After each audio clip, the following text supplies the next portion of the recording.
सभी खगोल मित्रों को नमस्कार। मंगल ग्रह पिछले 13 अक्टूबर को पृथ्वी के एकदम करीब आया था और यही समय मंगल निरीक्षण का होता है। तो इसी बारे में थोड़ी जानकारी मैं शेयर करना चाहता हूँ। जो मंगल ग्रह है इसका नाम मार्स यानी जो रोमन की जो युद्ध देवता है उसी के नाम पर इसका नाम मार्स पड़ा है। हम भारत में मंगलवार मानते हैं मार्स के नाम पर। सही में तो मंगल ये शब्द ही एक अच्छा शब्द है, शुभ माना जाता है, इसे पवित्र माना जाता है। ऐसा होने पर भी हम मंगल को बुरा क्यों कहते हैं, ये एक नहीं समझने वाली एक बात है, यह समझ के परे एक बात है। हो सकता है कि मंगल एक लाल ग्रह है और लाल जो रंग है वो पूरे दुनिया में उसको बुरा माना जाता है, खतरनाक माना जाता है। तो यही कारण है कि मंगल जैसे ही निकलता है पूरब से तो वो बुरा माना जाता है। तो यही एक धारणा पड़ी है।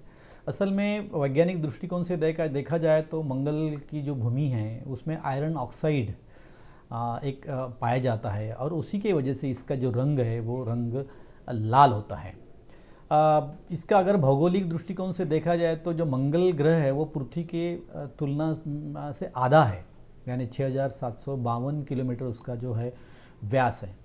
पृथ्वी के तुलना में मंगल बहुत ठंडा ग्रह है क्योंकि यहाँ सब जो ठंडी होती है वो -150 तक यहाँ ठंडी होती है और अधिकतम तापमान जो है यहाँ पे 20 या 25 डिग्री यहाँ पाया जाता है। पृथ्वी की तरह भी यहाँ ऋतु होते हैं और यहाँ का जो धूल का जो बादल है वो प्रसिद्ध है क्योंकि साल में कुछ महीने यहाँ धूल के बादल आते जाते हैं। तो तूफ़ान, धूल के तूफ़ान जैसे हमारे यहाँ राजस्थान में आते उसी प्रकार यहाँ पे भी आते हैं। मंगल पे 96% तो कार्बन डाइऑक्साइड है और 1% से भी कम यानी 0.14% जो है यहाँ पर ऑक्सीजन है। यानी यहाँ पर आदमी को या किसी भी जीव को आज रहने लायक यहाँ पे सिचुएशन यहाँ पे नहीं है। सबसे एक ख़ास बात मंगल पे है कि मंगल पे जो ओलंपस मॉन्स नाम का एक पर्वत है वो सबसे ऊंचा है, ना पृथ्वी के तुलना में तो पूरे सौरमाला में सबसे ऊंचा है। तो यहाँ पर एक पहाड़ है ओलंपस मॉन्स करके जाना जाता है। मार्स के 2 उपग्रह हैं, फोबोस और डिमॉस। तो फोबोस और डिमॉस ये नैसर्गिक एक्चुअली उसके उपग्रह नहीं थे पहले। तो ये जो एस्ट्रॉयड बेल्ट है वहाँ से ये घूमते घूमते आए और मार्स ने इसे पकड़ लिए, इसलिए 2 उपग्रह, शायद भविष्य में ये फिर उपग्रह उसके ना हो। अगर रोचक बात यह है कि मंगल का जो एक साल है वो 687 दिनों का एक साल होता है, यानी हमारे से दुगना साल होता है। ये लंबी दूरी से भी घूमता है, यही एक कारण है। और एक दिन जो है करीब करीब पृथ्वी के तरह ही होता है, 24 घंटे और 37 मिनट का एक दिन पृथ्वी पर होता है। अगर हम मंगल पे जाके रहे तो थोड़ा ज़्यादा फर्क नहीं पड़ेगा क्योंकि एक दिन वहाँ की पृथ्वी पर और मंगल का हमारा शरीर का भी दिन होता है। मंगल जब पृथ्वी के करीब आता है तो उसका सबसे करीब जो अंतर होता है वो 5 करोड़ के लगभग होता है और सबसे दूर का अंतर जो होता है तो 20 करोड़ का अंतर होता है। और हर 2 साल के बाद मंगल हमारे पृथ्वी के करीब आता है। मगर जब आता है तो उसका अंतर जो है, जैसे अभी का अंतर 6 करोड़ 35 लाख किलोमीटर है, तो वो बदलते रहता है। और यही एक समय होता है हर 2 साल के बाद हम मंगल का अच्छी तरह से अवकाश निरीक्षण जो है हम कर सकते हैं।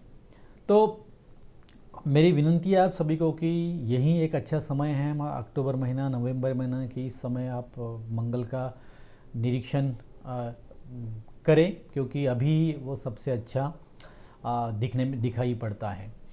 मंगल एक जो ग्रह है ये एक हैबिटेबल जोन में आता है, रहने योग्य, जिससे हम जो ग्रह मानते हैं। तो उसमें शुक्र है, पृथ्वी है और मंगल है।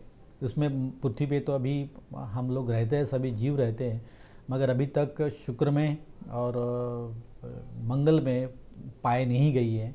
मगर पिछले साल का एक संशोधन हुआ है कि शुक्र ग्रह पर भी कुछ कार्बनिक जो एलिमेंट है वो मिले हैं। और मंगल ग्रह तो हम सभी को मालूम है कि शायद मंगल ग्रह पे सजीव रहते थे पहले, आज नहीं है। मगर इसीलिए हमारा मंगलयान और पूरे दुनिया के जो 50 जो अवकाश मुहिम जो है वो मंगल पे गई है, इसीलिए गई कि वहाँ पर जीवन होने की शक्यता है और सभी साइंटिस्ट मानते हैं कि मंगल पर शायद जीवन हो सकता है। तो 2013 में हमने भी मंगलयान छोड़ा है और मंगलयान 2 अभी जाने की शक्यता है।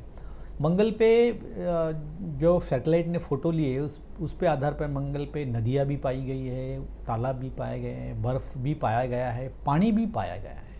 और इसीलिए मंगल पे आदमी कुछ सालों के बाद आदमी भी वहाँ भेजने की तैयारी चल रही है, क्योंकि आदमी जब जैसे चांद पे गया है और मंगल पे अगर जाएगा तो वो अच्छी तरह से वहाँ निरीक्षण कर सकते हैं। मगर अभी हमारे पास जो एविडेंसेस है तो वो एविडेंस कहते हैं कि मंगल पे पहले 3 अब्ज साल पहले शायद सजीव रहते हो और आज वो जीवाश्म रूप में वहाँ हो, जैसे पृथ्वी पर साइनोबैक्टीरिया या स्ट्रोमेलाइट जीवाश्म पाए जाते हैं पत्थरों में, तो उस तरह वहाँ पे भी हो। तो इसीलिए हम सब लोग पूरे दुनिया के वैज्ञानिक प्रयास कर रहे हैं कि मंगल पे सजीव की वहाँ खोज हो। तो सबसे अभी का जो समय है वो मंगल निरीक्षण का समय है। अब आज भी या आगे जाके अगले सप्ताह में, अगले महीने तक हम मंगल को देख सकते हैं। सूरज डूबने के बाद पूर्व से मंगल ग्रह निकलेगा और लाल बड़े तारों जैसे ये मंगल दिखेगा, खुली आंखों से, नंगी आंखों से। मंगल देखने के लिए नंगी आंखों से भी हम मंगल देख सकते हैं, मगर इसको अगर बड़ा और चमकदार अगर देखना है तो हमें एक अच्छी क्वालिटी का बाइनोकुलर चाहिए। 20-50 का कम से कम हमें बाइनोकुलर चाहिए और एक अच्छी दूरबीन चाहिए जो 3 इंच या 3 इंच के ऊपर के व्यास जिसको बोलते हैं हम ग्लास का, उसकी एक दूरबीन हमें चाहिए, तो हम मंगल को अच्छी तरह से देख सकते हैं। तो ये एक अच्छा समय है कि मंगल को हम अपनी नंगी आंखों से भी देखेंगे, दूरबीन से भी देखें, बाइनोकुलर से भी देखें। और देखते समय बहुत सारे लोगों में ये जो भ्रम है या अंधश्रद्धा है मंगल के बारे में कि कुंडली में अगर मंगल है तो लड़की की शादी नहीं होने वाली है, हमारी कुंडली में मंगल है तो फिर आपत्ति आने वाली वगैरह, ये सही नहीं है। इसका कोई वैज्ञानिक तथ्य आज पर किसी ने भी सादर नहीं किया गया, किसी ज्योतिष ने भी नहीं किया है, तो इस पर मानना आज तो सही नहीं है।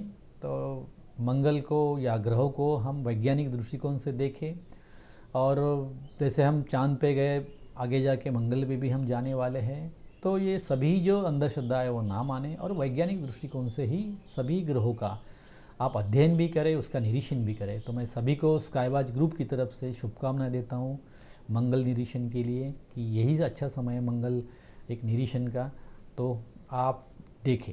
धन्यवाद।